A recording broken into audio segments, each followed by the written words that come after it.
Hi, this is Dr. Fast here, and in this video I will show you a new Asus Transformer Android tablet I picked up today, and that's the one in the box right here. The model number is the TF103C. It comes with a keyboard that you can detach. Now on the left side, this is actually my older one, and this is also made by Asus. It's the Transformer TF101, and it still works, but I noticed that over the years with many apps loaded, it does slow down quite a bit, so I thought it's time to get a new one. As a comparison, let me quickly go over the specs between the two, because it has been a couple of years between this old one and a new one.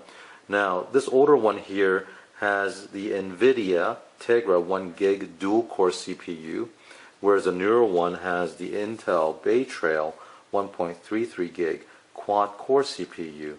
Now, both of them do have a 10.1-inch 1280 by 800 IPS display, and both have 16 gig of storage and 1 gig of RAM. Now the old one right now is loaded with the Android 4.0.3, which is the ice cream sandwich operating system. The new one here comes with Android 4.4 KitKat operating system. With the old one, interestingly, is that the rear camera on this one here is 5 megapixel and the front camera is 1.2 megapixel. Whereas on the new one, the front camera is 0.3 megapixel and the rear camera is 2 megapixel.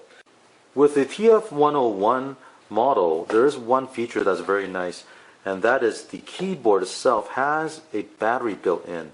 So the tablet can run for about 9.5 hours. If you were to dock this onto this keyboard, because it also has a battery inside, it can extend the life of the use up to about 16 hours. On the TF103, the keyboard does not have a battery, so the runtime on the tablet itself is about 9 hours. Both models have built-in GPS, Bluetooth, and of course Wi-Fi. So let me put this one away, and then I'll go ahead and open this one.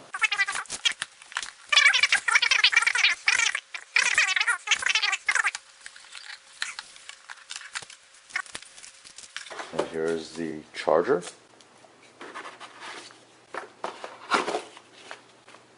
And a cable. To give you a quick side-by-side look of the new one and old one, here is the TF103C, and if I stack this on top of the older TF101, you can see that the length is probably about 3/4 of an inch smaller on the newer one. The width is about the same, and the thickness is close, it's about the same, but keep in mind the older one has a built-in battery. And the weight, both of them, feels about the same actually.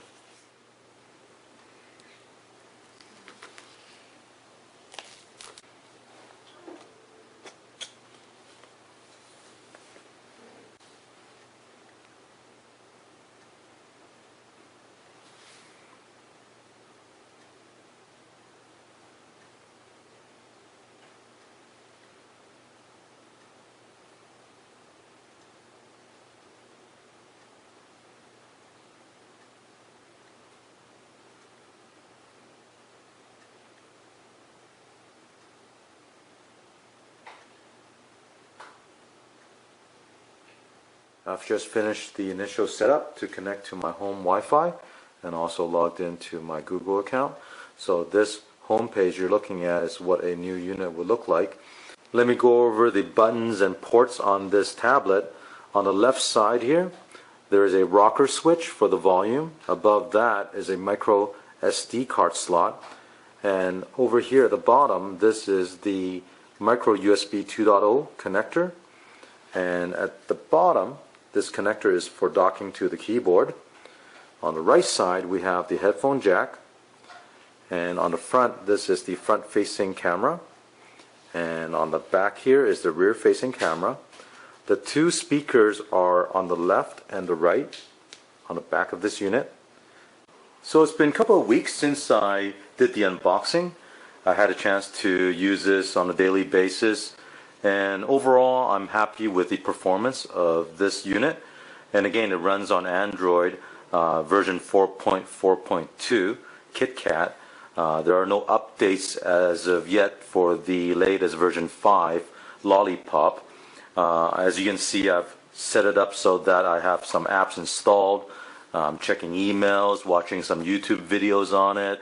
Also installed some games to play some games, and it performed pretty good, no problem. The only thing I noticed is the battery life is not as good as my older unit, and overall I need to charge this probably every 2 days, whereas with my older TF101 unit it would last probably a good 3 or 4 days, and that's averaging about maybe 2 hours or 3 hours of use each day. Now that comparison is strictly for the tablet itself, because on the TF101 the keyboard also have a built-in battery. I'll open up YouTube here. I'm on my channel right now. Let me open up a video.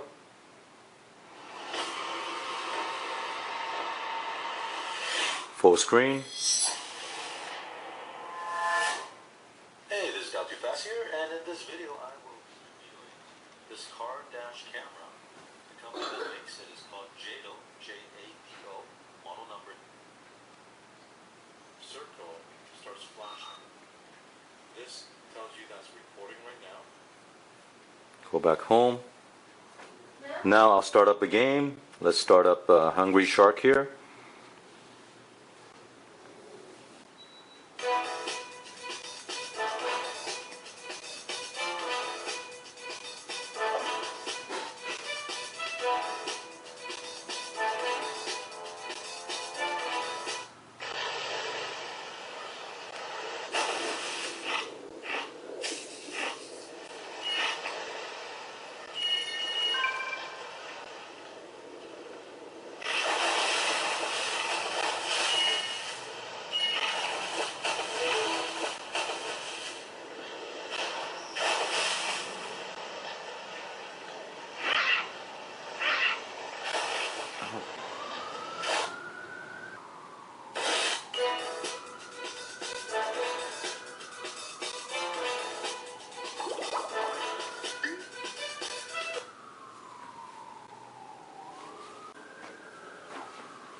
And of course, being Android, you can install whatever apps you want to use. A lot of free apps available. Asus did incorporate their own UI, and if you drag down the top right hand corner, you'll get this interface. There's a thing called dual apps, and with dual apps you can actually run two different apps, one on the left side, one on the right side. So on the left side I'm going to open up a browser. You can surf on the left side. On the right side you can do something else. For example, if I want to use a calculator and calculate something, you can go back and you can open up, say, Google Maps.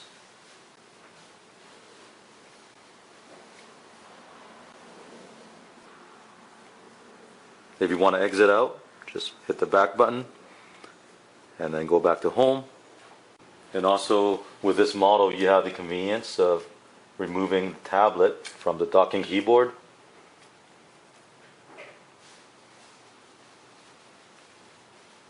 So overall I think this is a pretty good unit. I got it at Micro Center. It was on sale for about $180. I hope this video is able to help some of you that might be interested in getting an Android tablet such as this one by Asus. If you have any questions, leave a comment below, and don't forget to press the like and subscribe to my channel. Thank you.